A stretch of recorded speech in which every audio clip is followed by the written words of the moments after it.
Fiagros em queda livre, qual o motivo desse segmento estar caindo tanto em 2024? Tem fundo aí com retração na cotação de até 20%, na média a queda é de 10%. Será que é hora de investir? Antes precisa entender qual que é o motivo real dessas quedas. Será que é por conta das inadimplências que foram anunciadas recentemente em vários fundos? Ou será que é por conta aí da redução das taxas de juros Selic, até mesmo uma retração um pouquinho aí da inflação quando a gente compara com os últimos anos? Esse é um segmento relativamente novo, tá 2 anos e meio aí rodando, né, desde a nova regulamentação dos fiagros. Então, nesse vídeo você vai entender tudo o que aconteceu e sem mais nenhuma delonga. Eu sei que o nome do programa é FIIs e Finanças, mas hoje o papo vai ser sobre fiagros. E esse papo é sobre um relatório mais completo que nós fizemos para os nossos assinantes, que eu chamo até relatório de cobertura. E aqui eu vou trazer o spoiler para você dos números macro e de algumas conclusões que nós tiramos com essa apuração desses números. E já na tela para você, quando a gente olha aqui quais que são os critérios que foram utilizados, nós temos aqui sob cobertura os fiagros com mais de 200 milhões de PL. Então, nós levantamos desses 30 que são listados hoje, que possuem liquidez, né, que tem alguma negociação, temos aí sob cobertura 13, que é 40% em termos de número. Mas quando a gente olha em termos de patrimônio, é 70% da indústria que é referente a esses 13 ativos. E olhando aqui sobre essas quedas de rendimento, nós levantamos todos os fundos, então as cotações em média, o quanto que caiu, queda de rendimentos de 23 versus 22 e queda de rendimentos de 24 versus 22. A indústria praticamente surgiu ali no finalzinho de 21, então a maioria desses fundos tem histórico de 22 inteiro e 23 inteiro também. Fizemos uma comparação de yield e de PVP, que eu também vou aprofundar aqui sobre os motivos dessas quedas e também como que se comportou o valuation relativo.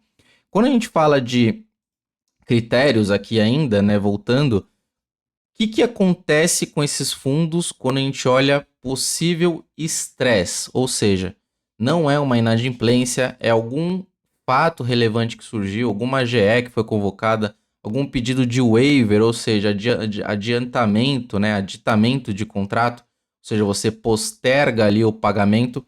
Então, qualquer tipo de renegociação, e essa renegociação não significa um default.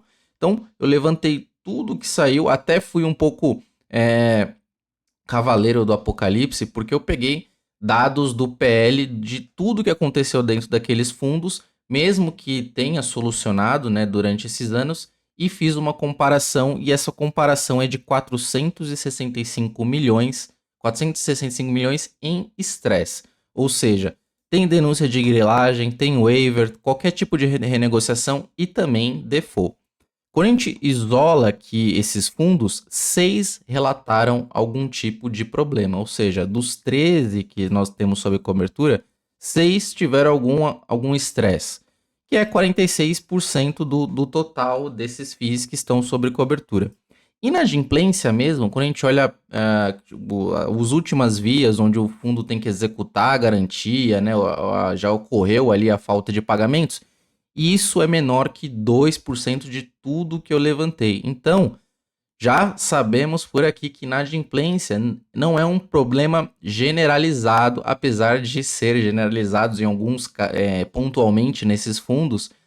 Em relação ao PL, é um percentual muito pequeno, e quando a gente olha de estresse, é 5% da carteira total desses fundos. Hoje, em termos de indústria, os fiagros são 20% do tamanho da indústria de FIIs. Lembrando que a gente só tem 2 anos e meio de história, então os fiagros devem tracionar bem, está ocorrendo um reajuste aí de risco-retorno dentro dessas carteiras, né? Os problemas estão acontecendo em alguns casos, principalmente com aquele crédito que é mais pulverizado, que você não tem tanta garantia. E lembrando que essas carteiras são majoritariamente indexadas ao CDI. O que aconteceu com o CDI, com a Selic, com a taxa básica de juros na época do IPO desses fundos? Na época do IPO desses fundos, a taxa Selic subiu bastante. Olha ali, de 22, que é quando começou a crescer ali o número de fiagros listados, olha ali, em final de 22, nós já tínhamos ali mais de 22 fiagros listados, dos 30 que nós temos hoje desses fundos que têm liquidez.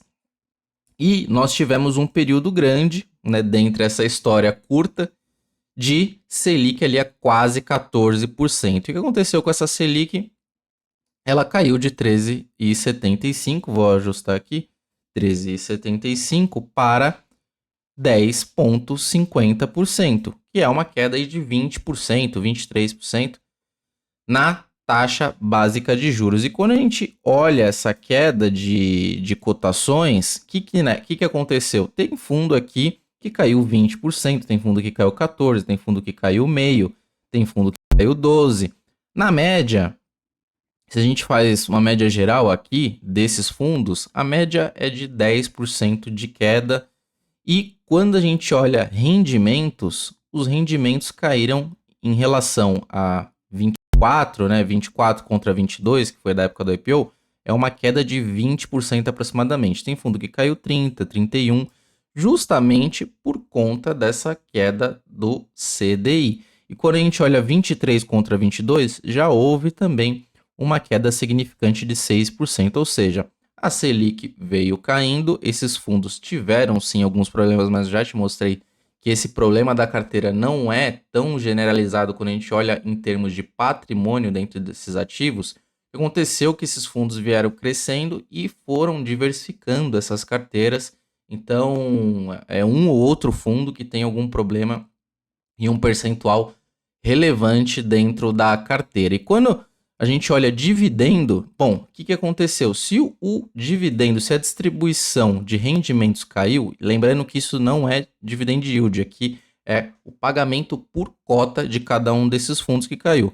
O dividendo, o que vai acontecer com ele? A cotação vai se ajustar, porque o mercado vai exigir o mesmo retorno dado um risco que está sendo mais exacerbado. Por quê? Temos eventos de crédito, vimos que não é relevante, taxa de juros caindo, yield caindo, cotação consequentemente também cai. E aí, olha o que aconteceu de interessante aqui com o yield. Vou até dar um zoom aqui, perder um pedaço da tela. O yield meio que se manteve o mesmo, ou seja, o prêmio exigido para Fiagro ele é um pouco maior do que os fundos de papel, por exemplo, que hoje a gente tem um yield médio dos FIIs de CRI entre 0,9 e 0,85, se for um high grade. Então, fica entre 0,80, sei lá, 7 e até 1%. No caso dos Fiagros, eles começaram com essa média de 1,2. Eu sei que teve Fiagro pagando 1,5, Fiagro pagando 1,4. Isso é um valor bem alto.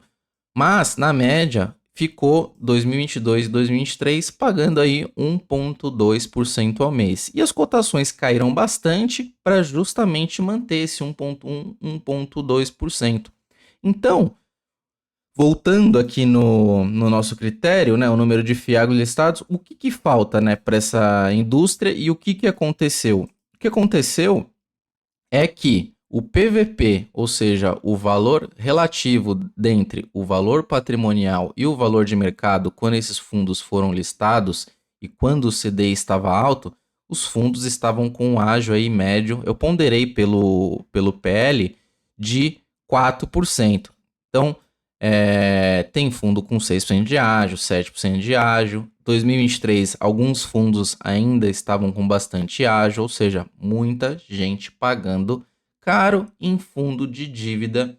A gente já observou isso também nos fundos de papel ali na época que houve o boom ali de 2019, finalzinho de 2019, um boom dos FIIs, então tinha muita gente pagando ágio em tudo. E o que aconteceu foi que teve ali uma retração, né, dessas cotações para valores de patamares mais comuns, e o que está acontecendo agora com os Fiagros é a mesma coisa. Estava com ágio, 2023 na média já teve essa redução de retorno das cotas ali, né, redução do PVP, e agora as cotas estão com deságio de 4%. O que aconteceu aqui? Teve uma queda do PVP de 4% de ágio para 1% de ágio, queda de 3%, e agora os fiagros estão com 4% de deságio, que é uma retração aí de 8% em relação a quem comprou ali entre 22 e 23. Lembrando que nessas cotações estão mantendo o mesmo nível de retorno, mesmo nível de yield. Então, novamente, a maioria aí das pessoas que adentraram aí nesse segmento de fiagro pagaram caro por conta aí de querer diversificar a carteira? Acho que sim, mas muito por conta dos dividendos mais altos. E a explicação desses dividendos mais altos é muito óbvia, de você ter um CDI mais alto também. Então, quando eu listei todos esses fundos aqui sob cobertura, eu fiz uma planilha também de transparência dentro desses fundos, né? Que eu acho que ainda falta, até mesmo para os fundos de CRI, mas nos fundos de Fiagro falta um pouco de transparência. Aqui eu citei, fiz até um rankingzinho de transparência dentre esses 13 fundos que estão aqui, listando 10 itens básicos que eu olho aí logo de cara para poder fazer qualquer tipo de análise. E tem fundos que têm mais informação e tem fundos que ficam devendo informação. Então, o que eu usei como critério aqui? Relatório mensal. Todos têm relatório mensal, né? Eles são fundos listados, já estão rodando aí há um tempo. Então, existem alguns fundos fiagros ainda que estão começando e que ainda não tem relatório gerencial, mas na maioria, 99%, acaba fazendo aí um relatório gerencial, talvez não mensal, né? Não com uma recorrência mais alta do que deveria.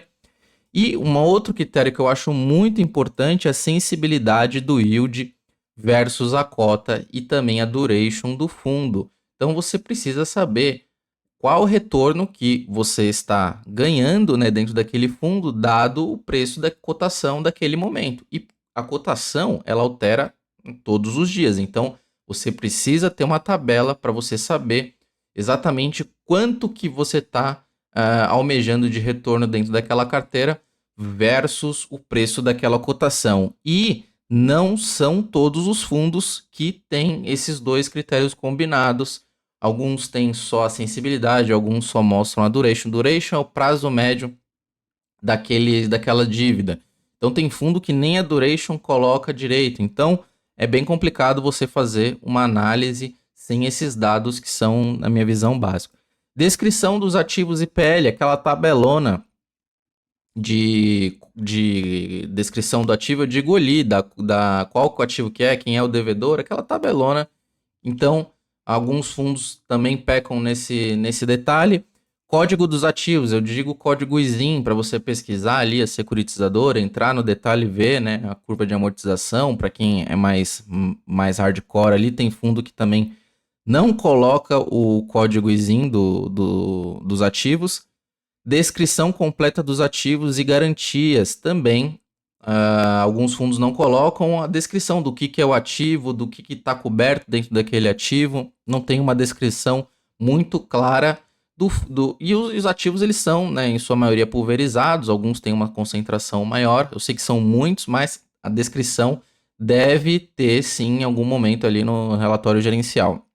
E ali, algumas informações também são básicas ali, deixar fácil a informação de alocação por setor, qual que é a estratégia desse fundo, assim, que eu achei bizarro. São pouquíssimos que colocam qual que é a estratégia de cada ativo dentro do fundo.